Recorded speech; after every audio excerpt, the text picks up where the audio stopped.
আসসালামু আলাইকুম guys, welcome back kitchen with Warisha. আজকে আমি আপনাদের জন্য নিয়ে এসেছি আমার একটি ব্যক্তিগত পছন্দকৃত খাবার, আলু বেগুনের নিরামিষ। এটি আমি প্রায় সপ্তাহে একবার হলেও খেয়ে থাকি। তো সেই খাবারটা আজকে আমি আপনাদের সাথে শেয়ার করতে যাচ্ছি। তাহলে দেরি না করে দেখে নিন আমার এই ভিডিওটি।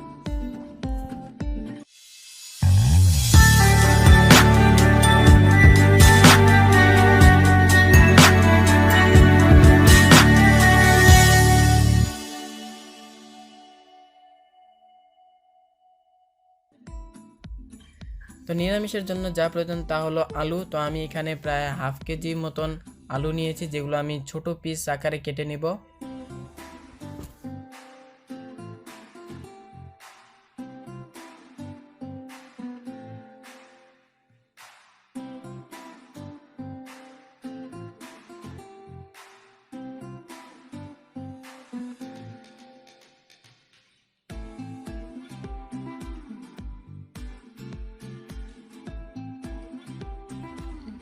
তো এখানে আমি নিয়ে নিচ্ছি হাফ কেজির মতন। এখানেও আমি বেগুন নিয়ে নিলাম, এটাও আমি কিন্তু পিস আকারে কেটে নিব, ছোট পিস।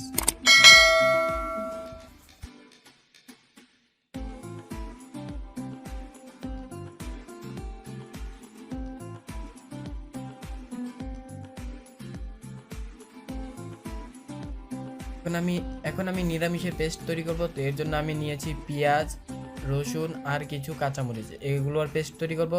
তার সাথে আমি টমেটোরও পেস্ট করব। এখানে আমি 3টা টমেটো নিচ্ছি।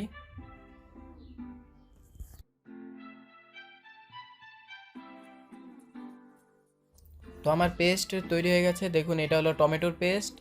আর পাশে যেটা দেখাচ্ছিলাম এটা হলো পেঁয়াজ, রসুন আর কাঁচামরিচের পেস্ট। তো এখন আমি এর মশলা তৈরি করব। মশলার জন্য আমি এখানে একটু পানির মধ্যে নিয়ে নিচ্ছি 1 চামচ পরিমাণ হলুদ গুঁড়ো, নিচ্ছি 1 চামচ পরিমাণ লাল মরিচ পাউডার, 1 চামচ পরিমাণ ধনিয়া গুঁড়ো পাউডার, নিয়ে নিচ্ছি 1 চামচ পরিমাণ জিরা পাউডার, আর সবশেষে নিয়ে নিচ্ছি 1 টিস্পুন পরিমাণ সৌফ। এগুলো এখন ভালোভাবে মিক্স করে নিব।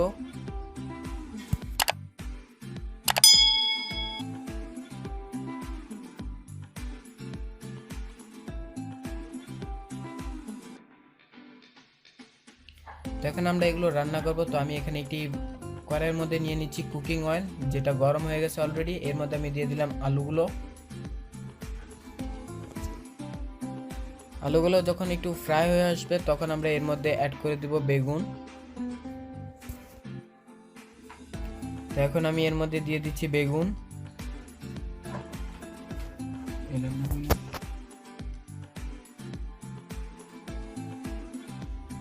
দিয়ে দিচ্ছি লবণ স্বাদ অনুযায়ী দিবেন।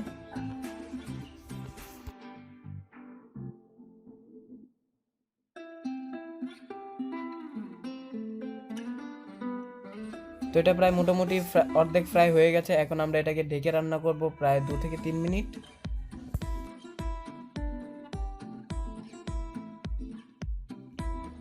2-3 মিনিট পর দেখুন এটা প্রায় ফুল সিদ্ধ হয়ে গেছে। আমার বেগুনটাও অনেকটাই নরম হয়ে এসেছে।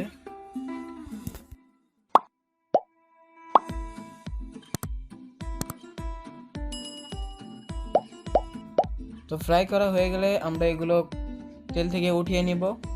আর তেল থেকে উঠানো শেষ হলে আমরা এর গ্রেভি তৈরি করব। সেই তেলের মধ্যে আমি আর একটু তেল অ্যাড করে দিয়েছি, কারণ সেটা কম ছিল। তো এর মধ্যে আমি এখন দিয়ে দিচ্ছি সেই পেঁয়াজের পেস্ট। এটাকে আমি হালকা ফ্রাই করে নিব যতক্ষণ এর কালারটা ব্রাউন হয়ে আসে।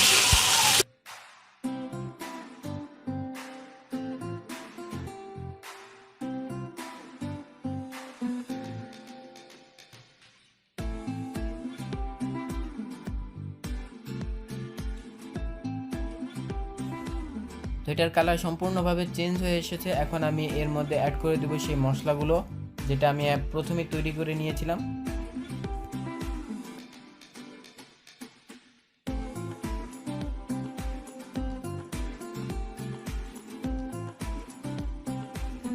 এখানে আবারও আমরা দিয়ে দিব স্বাদ অনুযায়ী লবণ। Subscribe to my channel and also press this bell icon. কিছুক্ষণ রান্না করার পর আমরা এর মধ্যে অ্যাড করব সেই টমেটো পেস্ট, যতক্ষণ না এটা একটু ঘন হয়ে আসছে।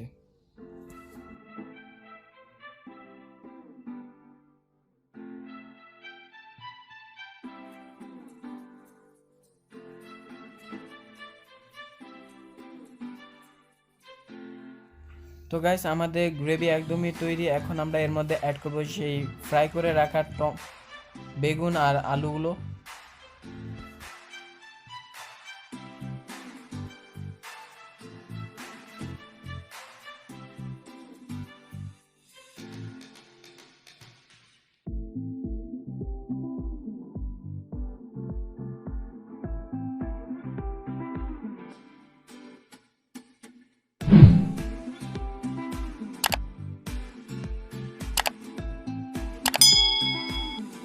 এটাকে আমরা একটু ভালোভাবে রান্না করব, আর এটা যখন রান্না হয়ে যাবে আমি এর একবার ফাইনাল রূপ আপনাদের দেখিয়ে দিব।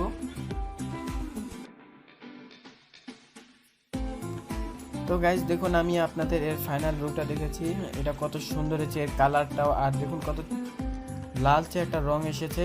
আর এটা আপনারা অবশ্যই বাসায় ট্রাই করবেন। আমি প্রথমে বলেছি এটা আমার একটা পছন্দনীয় খাবার, আমি সপ্তাহে একবার হলে এটা ট্রাই করি। তো আপনারা বাসায় অবশ্যই ট্রাই করবেন এবং কমেন্ট করে জানিয়ে দেবেন এই স্বাদটা আপনাদের কেমন লেগেছে। আর আমাদের চ্যানেলটি এখনও যারা সাবস্ক্রাইব করেননি তাহলে সাবস্ক্রাইব করুন, লাইক করুন, শেয়ার করুন এবং কমেন্ট তো করছেনই, তার সাথে আমাদের ফেসবুক পেজ রয়েছে, সেখানেও আপনারা ফলো করতে পারেন। যদি ভিডিও ভালো লাগে তাহলে লাইক করুন। দেখা হচ্ছে পরবর্তী ভিডিওতে, সঙ্গে থাকুন। আসসালামু আলাইকুম।